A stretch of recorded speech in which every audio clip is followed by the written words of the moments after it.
and to the republic for which it stands, one nation, under God, indivisible, with liberty and justice for all. Everybody could please remain standing.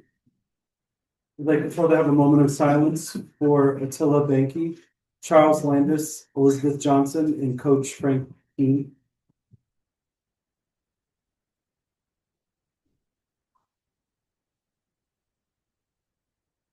Thank you. Melissa, can you roll call, please? Yes. Present. Councilman Fiorina, Present. Supervisor Pivolato. Present. Thank you.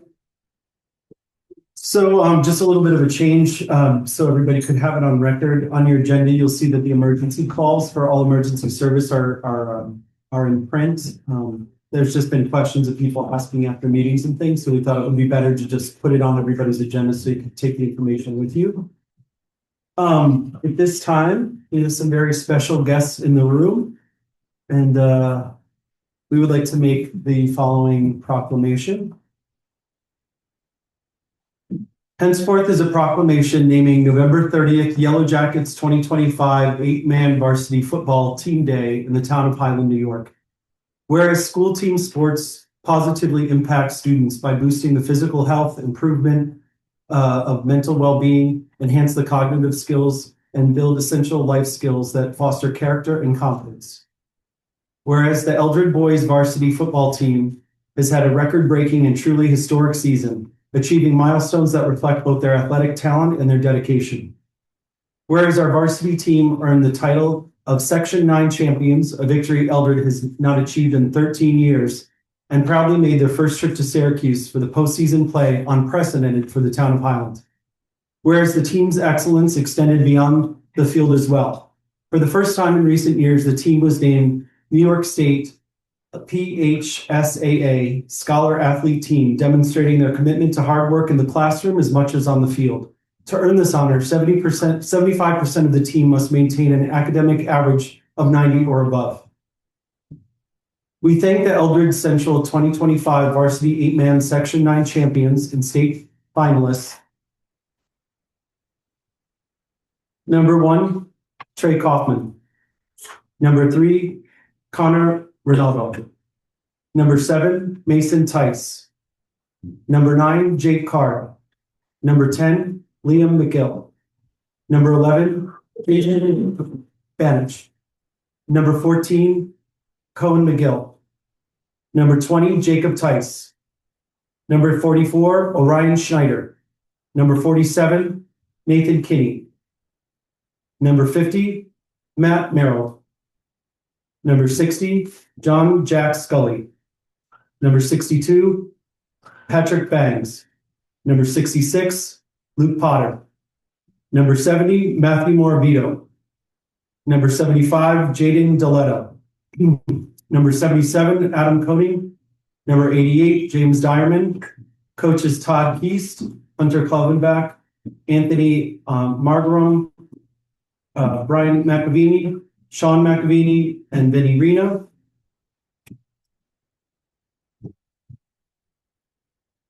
We thank you for making our town of Highland beyond proud of you for representing us. Your hard work and dedication brought you to places no team has ever accomplished at Eldred, and your determination shall take you to places that you set in your mind to move you more brightly into your future. Now, therefore, be it proclaimed that November 30th is Yellow Jackets 2025 8-man varsity football team day in the town of Highland.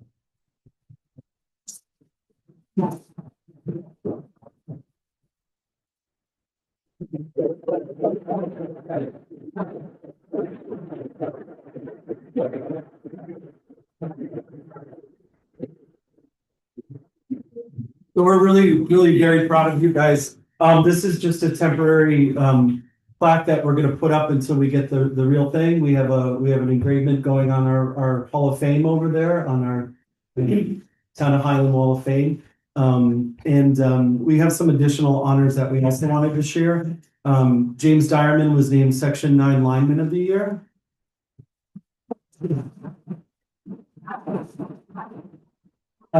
Cohen McGill surpassed Eldred Central goals of 1,000 rushing yards and 1,000 passing yards and was named an 8-man all-section player.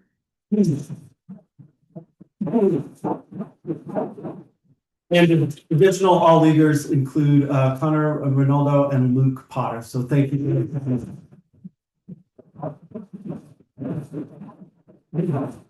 I asked Superintendent Ferrara to make some remarks, and she said the boys truly embraced the challenge set by Tammy Reese last year to be great everywhere, and they have embodied that spirit in every way. This season has been one of pride, perseverance, and achievement for our athletes and our community. So we really thank you guys all. You've made us very proud, and congratulations again. Thank you. Thank you.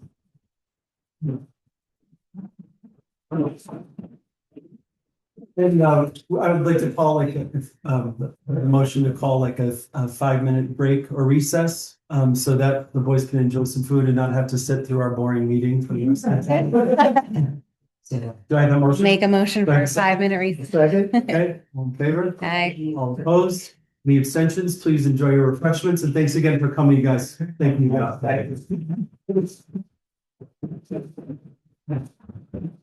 And everybody else can enjoy the refreshments.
our snack recess. Yeah. I'll make that motion. For the second, Second. okay. So I'd like to give everybody just like an end of year financial report. So in our investment New York class account where we hold most of our funds, we have $3,029 and $3,029,799.71. Those are our total holdings. And our general fund, we have $1,677,000 $633.87. And our highway, we have $1,125,525.91. We don't currently have anything in our construction fund. And our capital reserve equipment fund, which we've designated for our bond payments, we have $226,639.93, which brings us to that total of $3,029,799.71. In Jeff Bank account, I've done this two ways. We have it without our escrow. Escrow holdings are for projects under the planning board. Without the escrow, we have $147,961. With escrow on hand, that escrow amount is $36,412.90. After a brief meeting in between meetings today, I believe that escrow is pretty much all accounted for. But all combined, we have $184,374.13 in the bank over at Jeff Bank. So what we've been doing for the past 2 years is taking the bulk of our holdings and putting it in our New York class account. On average, the New York class account has been appreciating at a tune of about 5%. Right now is an all-time low. We're at 3.89%, but we're still making money with our money, which is what we paid for our bonds with. And very excited about this program. It requires a lot more coordination with our bookkeeper. You know, she lets me know if we have like big insurance premiums that are due or big payments that are coming out, we have to transfer the funds. But as long as we stay a couple days ahead of it, it's been a really good program and we're really excited about it. It accounts for not only our bond payment per year, but we've been able to yield around $20,000 additional to our bond payments, which is pretty exciting. So that's over $105,000 in interest that we're earning on our town funds. So we feel pretty excited ending the year on this note. With our upcoming events, thank you to everybody who participated in all the tree lightings. The one in Eldred and in Maryville on the 29th was the Saturday after Thanksgiving. We're very, very successful. There's a lot of community engagement and a lot of great spirit. So thank you everybody for attending, performing, anything you contributed. Just your warm hearts and your singing along down in Maryville was really wonderful. We also have a really nice event this weekend called Wreaths Across America. It's where our local Boy Scout troop puts wreaths on all the veterans' graves all throughout town, in the towns of Lumberland and in Newtown, correct? I happen to have a cemetery in my backyard, so I get wreaths on our veterans' graves as well. They do private cemeteries and they do public cemeteries. So thank you to the Boy Scouts for that. For the board, you guys may see in your packets, we have the New York State and local retirement system hours. And right now, I'd like to make a motion to submit the hours to the New York State Retirement Benefits Fund for Susan Hoffman, Caitlin Haas, Catherine Sweeney, Patty Suma, Lori King, and Fawn Schneider. You'll see here that all of the appointments and their roles are on this one sheet that we're submitting to the state. The detailed reports that are going to the state on behalf of each one of these individuals is in my office for review. If you guys need to review it, I feel like we've talked about it between us, but I'd like to make that motion to approve to submit these to the state. Do I have a second? I'll second it. Okay, all in favor? Aye. Aye. All opposed? Any abstentions? So moved.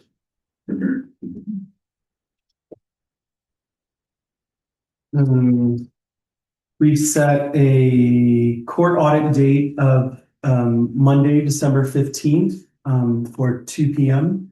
And I believe that will be with Councilperson Burrell, myself, the court clerk Patty Suma, and I believe both justices will be in attendance. We meet with both of them. They need to audit, just so everybody knows, the justices submit their own books, so they have their own accounts that they deposit their funds into when they collect fines or fees or anything related to the court. And we audit each individual, excuse me, we audit each individual account separately, and it's a pretty expedient process, but that's one we're used to. So this will be our second audit.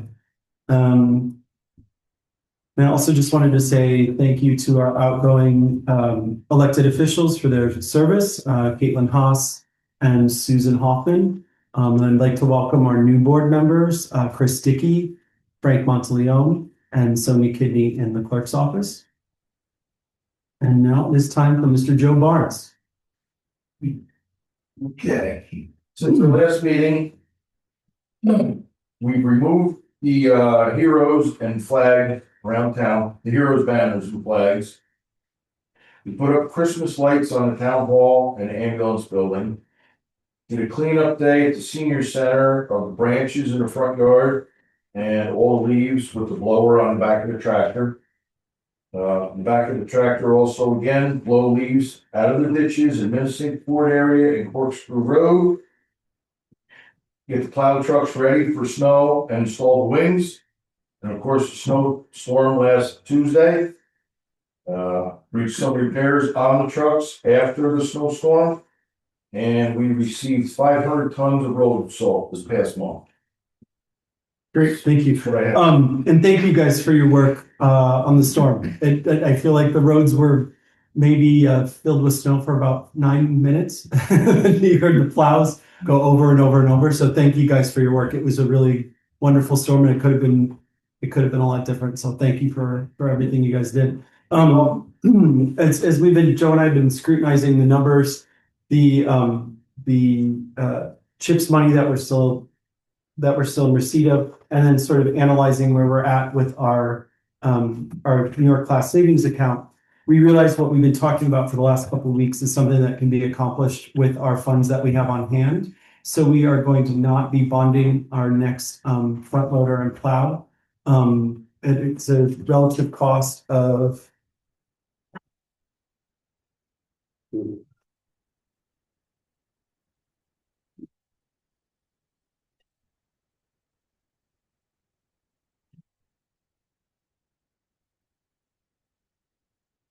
the total cost for the truck is $359,193.56.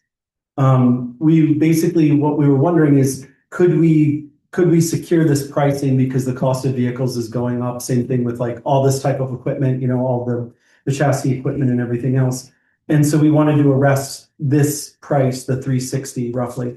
But we offered them a deposit amount of the $172,914.56. We were able to secure this, but the question was, if we were to take out a bond, could we put the bond in our high yield savings, the remainder of it for when the truck was ready? And Green Bank did a lot of research with the state and with our bond attorney, and the answer came back no. But that forced us into sort of scrutinizing how we could do this, and basically discovered that for our CHIPS money next year, the CHIPS program has opened up a lot, so you're able to use vehicles or CHIPS money for vehicle purchase, which is great. Also, they're paving 1 mile less roads than they did last year. So the 2026 funds could potentially go towards the remainder of this, but we don't want to commit to that just yet. So what we've worked out is that out of the current budget in, I guess about $12,000 additional from the savings account, we're going to pay the bond for $172,914.56, and that'll afford us this pricing that Hoover is extended to us. And so basically, we're going to revisit if we need a bond, where the highway department's at with equipment, if there's any catastrophic purchases that need to be made or equipment purchases that need to be made. But when we spoke to the gentleman at Hoover yesterday, he basically said that the truck won't be ready for us until somewhere between July and September, which is when we'll kind of have a better handle on what we need to pave anyway. So then we can assess at that time if we still need to bond the remainder, which is the 170, 262, 43. And so we'll know at that time, or sorry, 186, 279 is the balance. And we'll know basically when the truck's ready, if Joe feels comfortable spending budget and additional CHIPS funds received, or if he thinks we should bond it so that he can keep his money fluid. Do you guys have any questions, Laura or Tom? At this time, no. Okay. Do I have a motion to approve the expenditure of 172,914.56 as a deposit on the truck? It's a 2026 Western Star. It's a full package that also includes a warranty, the chassis price, which is 172,914, which is to outfit the truck, bringing the total again to 359,193.56. Make the motion for the deposit. Okay, do I have a second? I'll second. All in favor? Aye. All opposed? Any abstentions? So moved. Thank you, Joe, for your work on this, and thanks to Terry for crunching numbers with us. And the bottom line here, it was a big 2-day effort, but we did it, and we probably are saving a lot of funds for it. Who knows what's going on with this wild market right now? Let's see. We have a little bit more footwork to do. You'll see on your agenda. St. Anthony's Parish Center has been established as a warming station, but we have a little bit of work to do to establish sort of the legalities around making it part of the regular plow route. We want to just sort of do our homework there, and so we'll address that at the next meeting in January. Hopefully we don't have too many catastrophic storms or need to utilize that space until then. We do want to set up 2 separate warming stations moving forward. The Senior and Community Center would be the new warming station for the Eldred Highland Lake area. Berryville and Newlands, or whatever one you choose to go to, would be the St. Anthony's Parish Center location. We are trying to establish fiber optic internet service at the Highland Community and Senior Center. So we're still working on that. The question is, will we get dial-up or fiber optics? The Highway Garage seems to have dial-up. The Town Hall has fiber optic.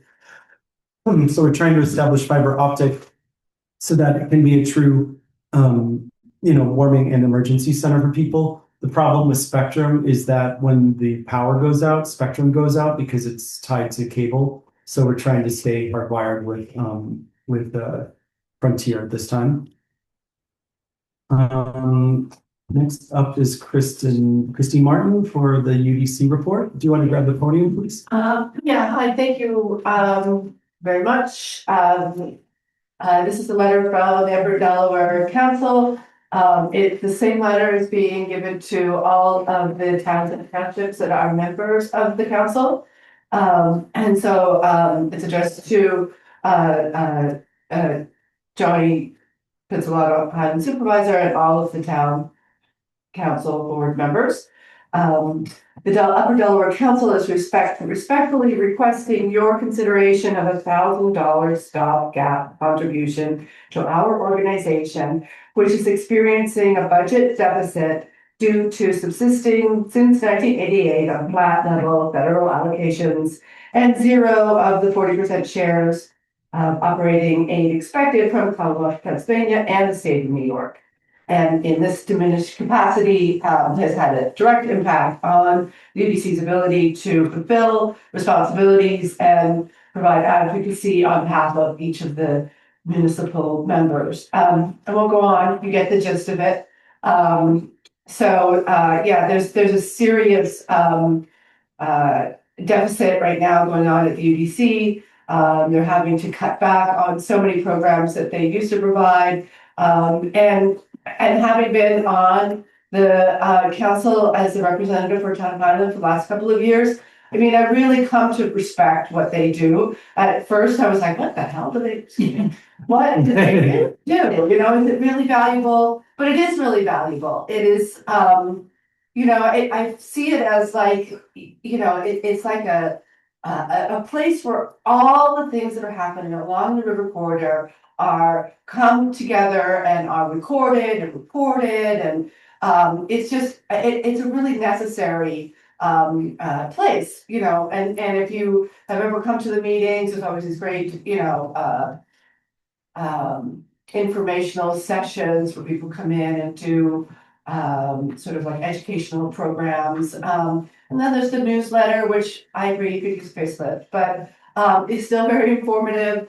The tag grants, the litter sweep, all of the other, you know, programs that they do in the summer are really kind of valuable for our visitor profile.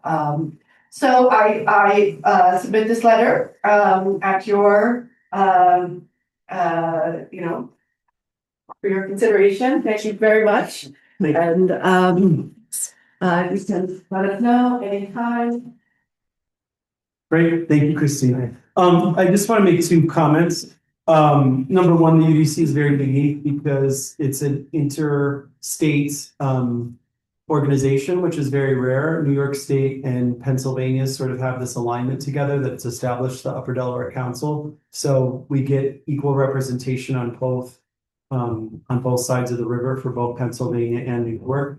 No matter how you feel, the UDC was very pivotal in responding to the fracking sort of crisis that we were facing and actually moved Pennsylvania to move against it and back in 2012. That means you have another issue with the AI, you know, kind of data centers that are coming up. Correct. So it's these problems are kind of bubbling up again. In addition to that, the litter sweep alone, the rate of which they provide disposal and services to us is well exceeds $1,000. It's a sort of goodwill event. But I do want to suggest that there's only 3 board members here tonight. And number 2, this is on the watch of the 2026 board. So I would like to table this conversation to 2026 and let the new board weigh in on this. Roll with that? Yeah. I have a running to-do list for January, so pack your sleeping bags for January. So Tom, can you give us a buildings update? Okay, we'll start out with the courthouse bids. Most of the numbers are all in.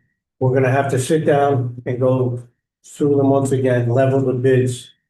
The roof, second bid that came out of roof from Straight Line Roofing, his number is good and he can do it for what we had, which is a big savings.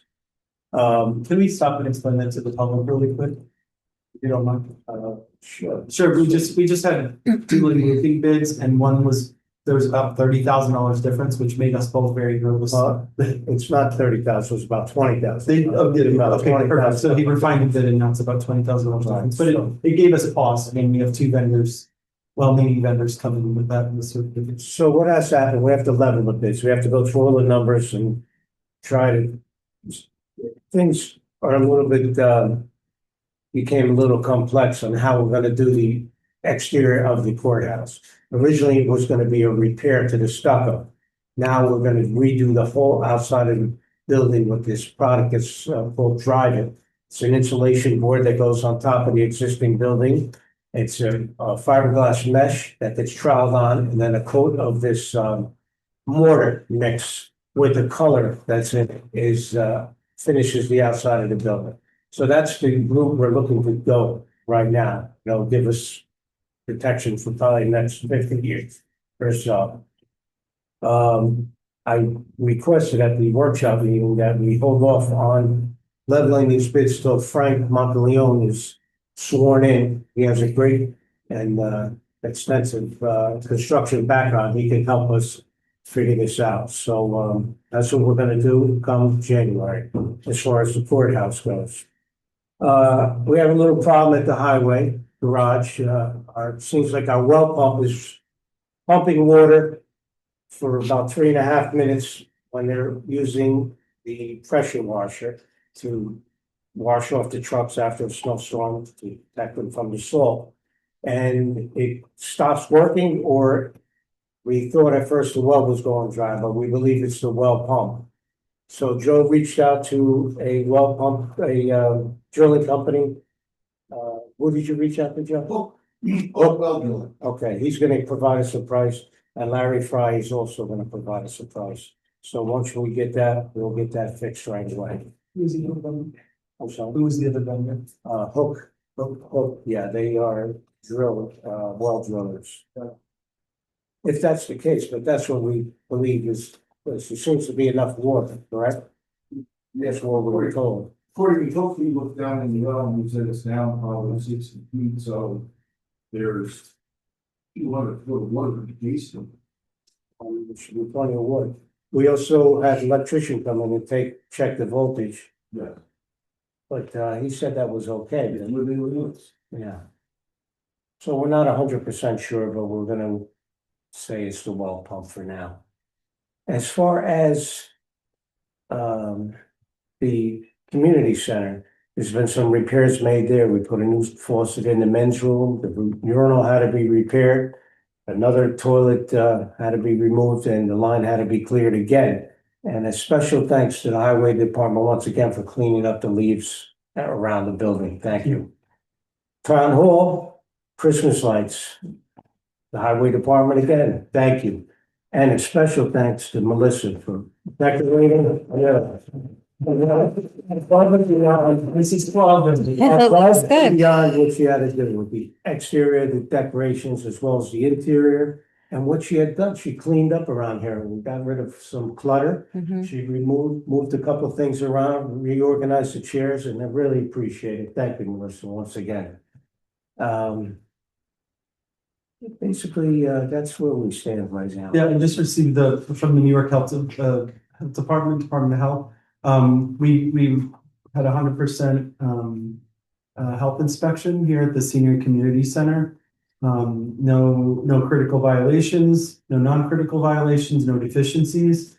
And our custodial staff, Iantha Hernandez, got aces and all A's across the board for her management and reporting of our ultraviolet system. So that's a really wonderful accomplishment. And so great job, everybody. Thank you for your work on that. Melissa did start a trend though. She put a fake present wrapped out in front of town hall.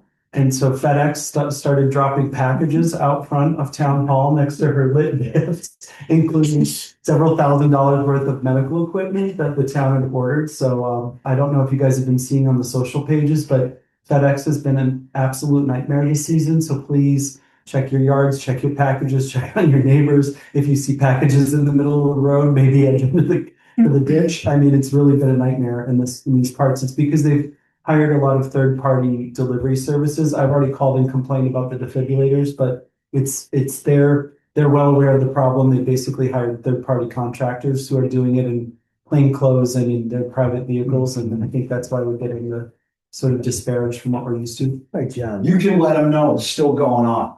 Oh, no, You know, it took 3 days for them to call her up and ask, do you need someone to go out into the highway to get the package we left there? They left it out on 55. Yeah. Next to the trash that the locals leave. I mean, honestly, what I would recommend doing just for everybody in the public, if you have any problems at all, just keep the phone calls coming because they log complaints on routes and things. So if you can put in a call yourself and just put in a complaint as well. Chewy also gave me a way of tracking anybody that does that, and then they can go after them from them as opposed to me.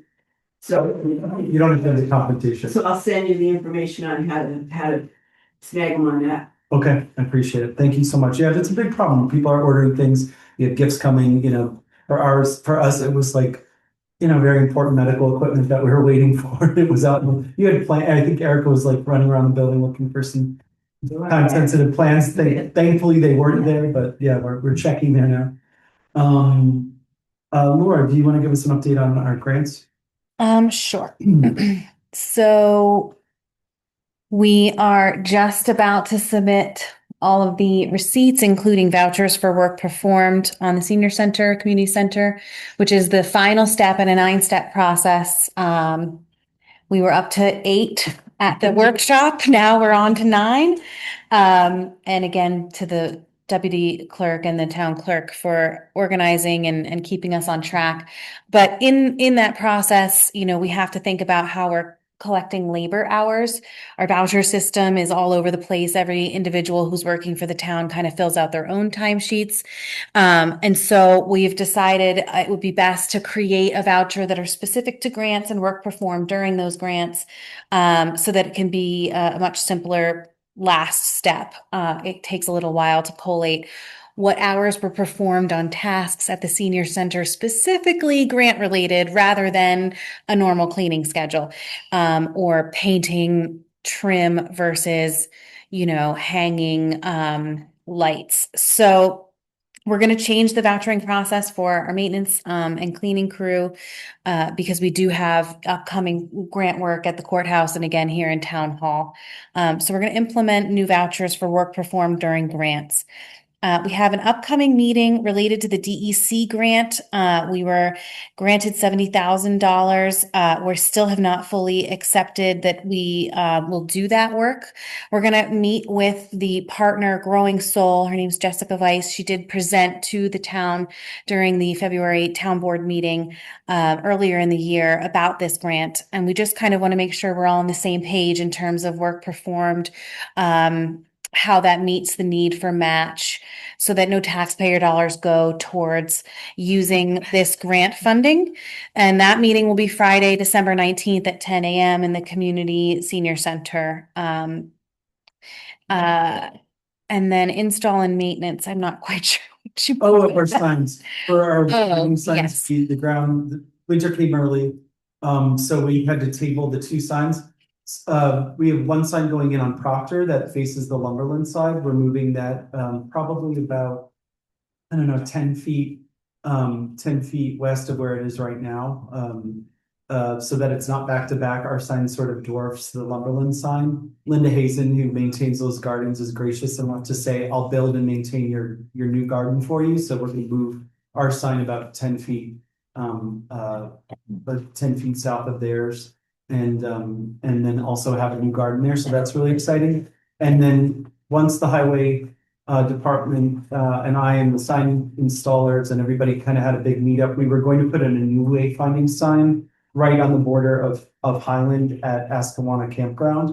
But it's a little bit too precarious because the D&H canal wall is right there as well. So to cantilever the sign on the other side of the canal wall, have, two different size posts going in the ground. Also, we didn't want to disrupt like the historical nature of the wall. It just seemed like it was better to move it to the site of the Cape project and also bring more attention there to the activity path and to all the goings on that are going to continue to happen there. You look at a lot of our signs, they're not right on the town line. And so that seemed like a really wonderful place since we've established kind of a new recreation area. So the new sign will go at the Cape project site, but no signs will be going in until the ground thaws. I got the thumbs up from Sullivan, 180, so we're in a good spot. The signs have been delivered. They are here. They're in the highway garage, right? You guys, They're in or the shed. Yeah, in the shed. In the shed up to the shop. Got Yeah. this. And those are the welcome to the town of Highland. We call those gateway signs. Anything else? No. Okay, thank you, Laura. I wanted to extend my thank you to the sheriff's office. Both the tree lightings were handled very wonderfully. Everybody felt very safe. All the crossings felt safe. Tom, thank you for getting in contact and coordinating with that. It was great for both Berryville and Eldred on the 29th. Tom and I will be meeting with retired law enforcement in the area that have put their names in a hat for the reestablishment of the constabulary program. We will be going on a month-to-month voucher system with the sheriff's department. So they'll voucher us for the work that they continue to complete while we reestablish our constabulary throughout the coming months. But we feel really excited about the guys who have already thrown their name in the hat, people that have experience from Port Jervis Police Department, New York State Police Department, Sullivan County Sheriff's Department, and the New York City Police Department. So we have a lot of really wonderfully talented people here. We're going to have a little meet and greet with them, kind of see how we could work their efforts into what we've already sort of mildly discussed with Rich Miller. Rich Miller's benefit is that he comes with a constabulary training program, but we also just want to get the talent that we already have in the town of Highland and see what we can make of it. So Tom and I will come up with a report at the January meeting for what we're going to be pursuing and report back to the town. Is Yes, there anything else you wanted to include there? that's it at this time, thank you. Okay, and we were also given a new updated dam management plan, which I shared with Tom earlier today. But they've made some tweaks to the emergency plan per the state for the new dam now that it's all finished with the construction, and we'll share it with the full board. Okay, Once we thanks. kind of review it, there's a training that we're supposed to go to in order to get that new emergency certification. Okay, Let's see. is there a date on that training? I sent it to you. I think there's a webinar, so you can take Okay. it at a couple different times. Melissa, can you update us on the AED, what we've received so far and where we're at? Yes, we received the AEDs. We're gonna set up with Chris. We're gonna get, at least 2 to 3 people from each department to learn how to use them properly, because something has changed on them. Chris just took the training himself. There's a new pediatric part that isn't with the AEDs. We're gonna create little cases that have, they request that you shave, so we're gonna try to put a razor, like little kit with it. For, each box, so it'll be one for the senior center, one for the highway department, one here, and one at the courthouse. Thank you. Yeah, we're gonna schedule that meeting. The emailed this one around to all department heads and clerks. So we're waiting to see what everybody's schedule is, but I feel like we should do one big training and, if there's somebody that has this burning desire to learn how to use a defibrillator, we can entertain the public being involved as well. Yeah, because I think it's a good resource to have, it's a good skill to have in general too, but, We get no training in January, get it done in January? yeah. Okay, and then once after the training, we'll install. Yep. We'll install all the AEDs. Thanks. Great, thank you. Laura, do you want to give the code report? Sure. We have exciting news. Reports, you have, open permits for the month, as well as your violations list. At the start of the year, we had 96 open violations in the town of Highland, which we have slowly been working towards whittling down to 16. So there's currently 16, which is a big change from the beginning of the year, which is court intervention, working through our code enforcement team and Fosco, our contracted code enforcer, to negotiate the terms of some of these violations, as well as cleaning up schedules. To those 16, we're going to whittle that down to hopefully just 1 or 2, but we've had some remarkable progress in terms of even the nature of how the code enforcement team works with the public and the court system, as well as the neighbors who are, commenting and putting in the complaints. So we still have some work to do. There's of course properties that are outstanding for many, many years, and we're working on that. But going from 96 to 16 is a big accomplishment, especially with a new group of people. We have allocated most of the escrow. We will be probably talking to FIMFO as we close out that application with our engineers and legal team, looking through the final report they've submitted. We will be requesting an additional escrow check from them before the end of the year to cover the costs of the engineering and the legal support. And so to those who have been asking, a resolution on the FIMFO project will be coming soon, but it will most likely go into 2026 at this point. And I do have one last motion to make in terms of code and planning. We did receive the resignation for Frank Monteleone, who was elected to town council. And so we have to formally accept his resignation from the planning board, which does leave an alternate position open. So tell your friends, we are seeking an alternate on the planning board. And so I would like to make the motion to accept Frank Monteleone's resignation from the planning board. I'll second. You want a second? Okay, all in favor? Aye. All in favor. All right, we wish him well, and we will welcome him to the board in January. That is all of my updates. Well, I guess I'll just keep going. Website and technology. We are working on migrating from a .com website address to .gov. It's a mandate we have to follow.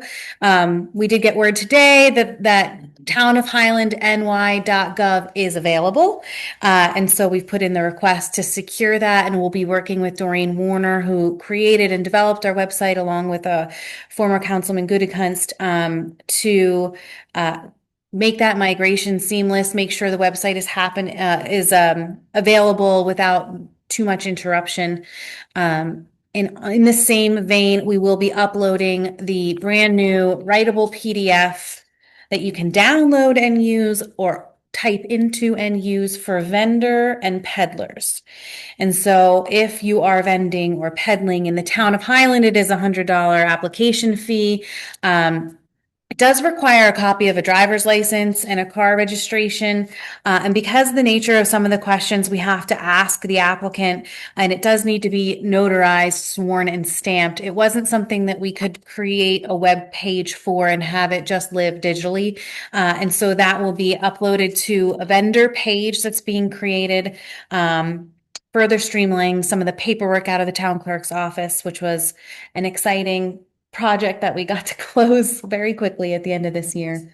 We will be doing website training on December 16th for incoming people who are interested in working on the back end of the website, which means they get their own login to the back end. They can upload meeting minutes, project packets. We'll be giving that to the planning board secretary, the code secretary, the town clerk, the deputy town clerk, as well as I'll be present to just make sure the meeting goes without a hitch. And so you'll start to see more expansive use on the website, more information available, more information that you can download from home or on your phone as well. So that is website and technology. I have two questions for you, Laura. Yeah. Is it going to be townofhighlandny.gov? Yes, it has to be, because there is Because there's other towns. the Highlands, New York, we get a lot of confusion there, so. More than a lot.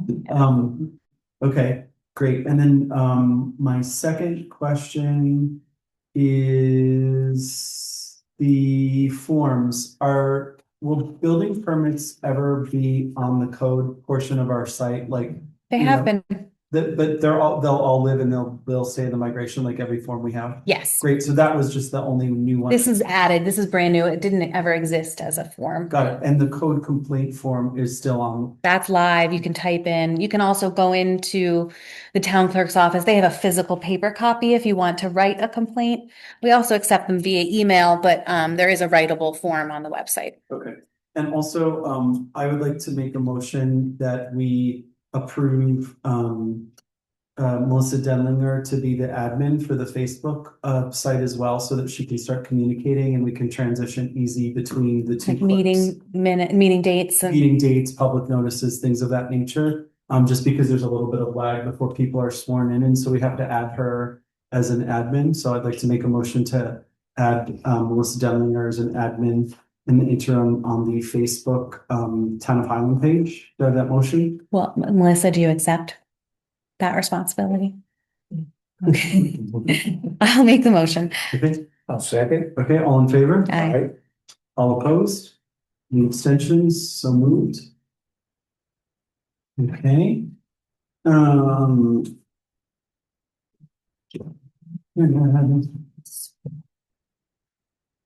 Following resolution. The town of Highland at the board meeting on December 9th, 2025, did introduce and pass the following resolution. Whereas modifications are required to the 2025 general budget. Now therefore be it resolved that the following budgetary transfers be made to the 2025 general budget from A 960, A 3510.4, dog control contractual 486, A 3620.1, safety inspection personal services 5,904.69, A 8020.4, planning board contractual 278.95, 2 A 1670.4, central mailing and printing contractual to 278.95, A 1680.4, data processing contractual 486, A 3620.4 safety inspection contractual, $5,904.69 for a grand total of $6,669.64. Do I have a motion?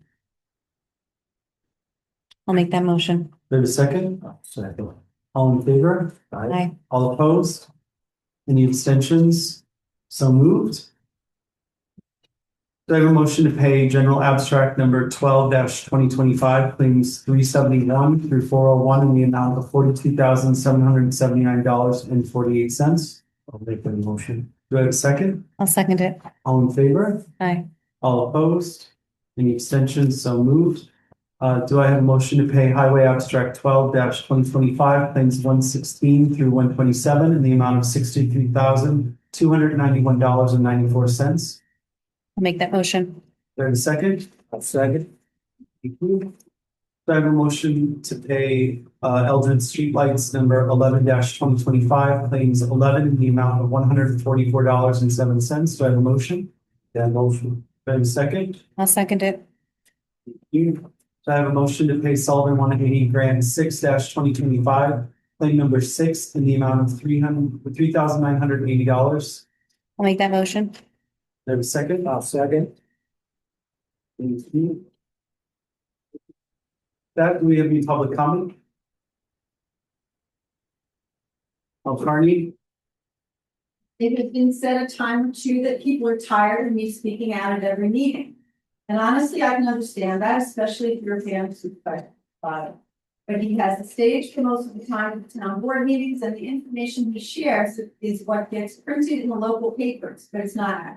And someone has to speak up. Last year, when the board passed the budget without including the $85,000 bond payment, I was concerned and reached out to the council. In response to your question regarding budgeting for the bond payment for the highway trucks, yes, bond principal and interest payments should be included as part of the town's budget, as they represent a significant financial obligation that needs to be accounted for when planning and managing finances. Additionally, Section 4 in the fraudulent bond agreement states, an annual appropriation shall be made in each year sufficient to pay the principal of and interest on such bonds becoming due and payable in such year. Supervisor Pizzolatto stated that this board did their job and the county is responsible for our tax increase. But the county legislature has included their bond debt in the budget. If this board did, the town tax increase would be 6% with just the one bond. Why the board would allow this budget to move forward is beyond me. Why the supervisor's attorney would allow this board to disregard their legal obligation as set forth in the bond contract is beyond me. Lastly, I'd like to acknowledge Sue Hoffman, our town clerk, and Councilwoman Caitlin Haas as they take their leave of this board. Thank you very much. Your time is up. Thank you very much. Are there any other public comments? Thank you. Yes. I'm sorry. Thank you very much. Of them. Your time is. Thank you very much. Thank you very much. I commend them for carrying on for as long as they did. They did so in the interest of this town and the truth. The shame belongs to this board. Shame belongs to you. The shame belongs to you. All right. I'd like to address the comments. Your bigotry, your hatred, and your No. inaccuracies were rejected by voters largely. And so that is why people don't want to hear from you, because you're filled with hate and You and two so can much go- misinformation. you And two Miss can Kennedy, go outside. It is our job to acknowledge the outgoing board members, which we did. So you don't have any role in the town where you can go passing around congratulations That was my or discipline for the board. You're not anybody's substitute school teacher. You do not welcome your negativity here anymore. John, I'd like you to adjourn the Can I meeting. help? Sherry, can you go ahead, please? About the Christmas lights, Thank you. Yes. that Frank has it on his property. Whether you like it or not like it is not my point. When you have lights that go up into the sky that you can see through the clouds, you can't tell FIMCO not to have lights going upward if he's going to have them. And I don't know how he got them passed through. I can't ask anything of the planning board because he's about as condescending as he can be to me.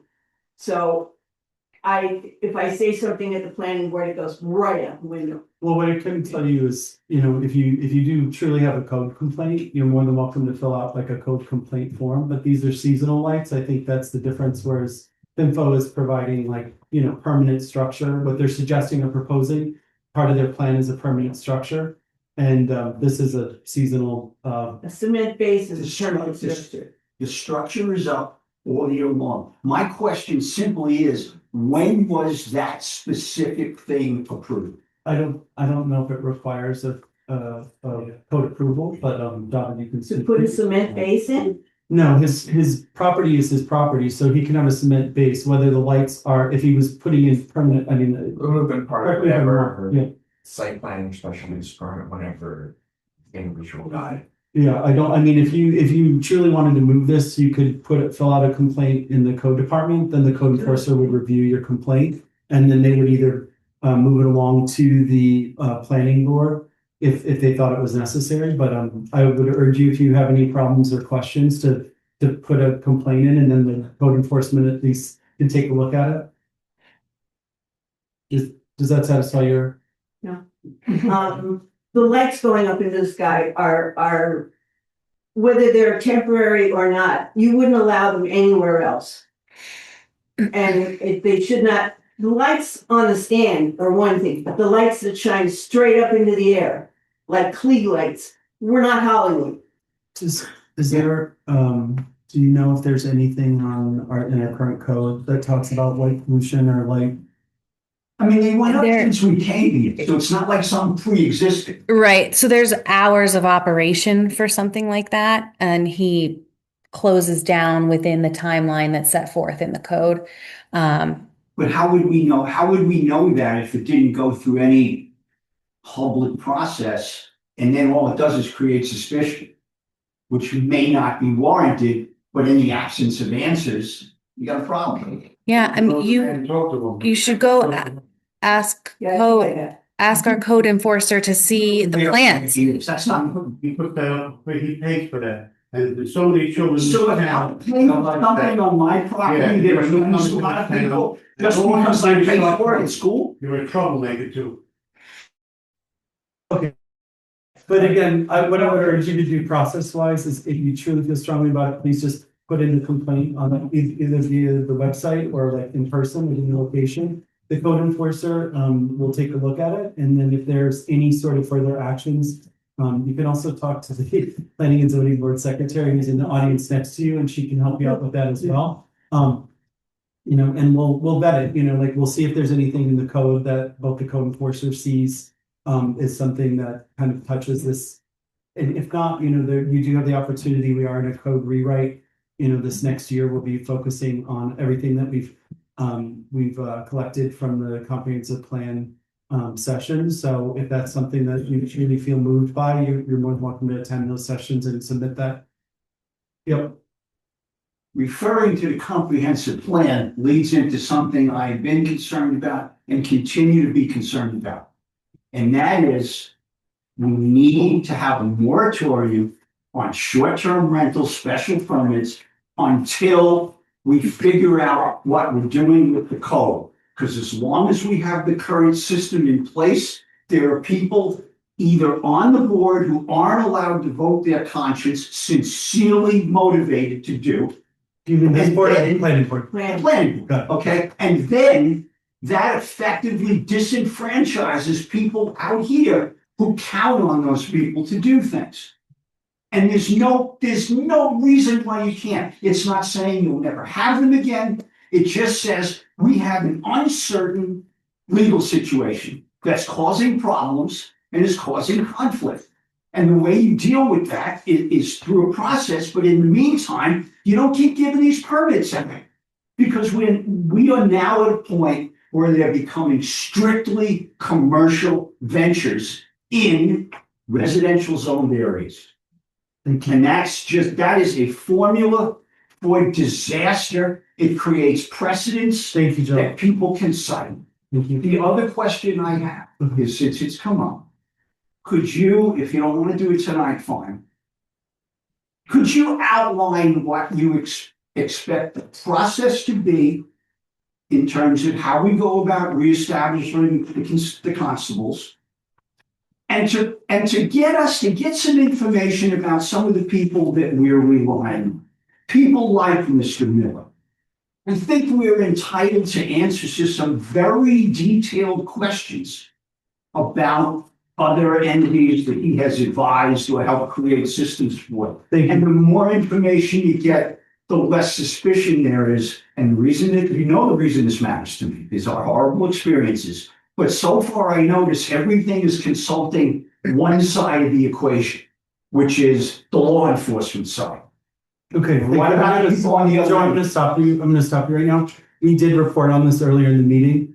We're vetting all current law enforcement who have come forward and said, hey, I'd like to be part of this program. Tom and I will be meeting with those people. We'll give our recommendations to the board, and we're gonna start addressing this in the future meetings. So yeah, we are gonna table it tonight. So I would like to table this part of the conversation. Is there any more public comment? Okay, it is now 8:02. Do I have a motion to adjourn? I'll make that motion. Do I have a second? I'll second it. Okay, all in favor? All right. Aye. All opposed? Any abstentions?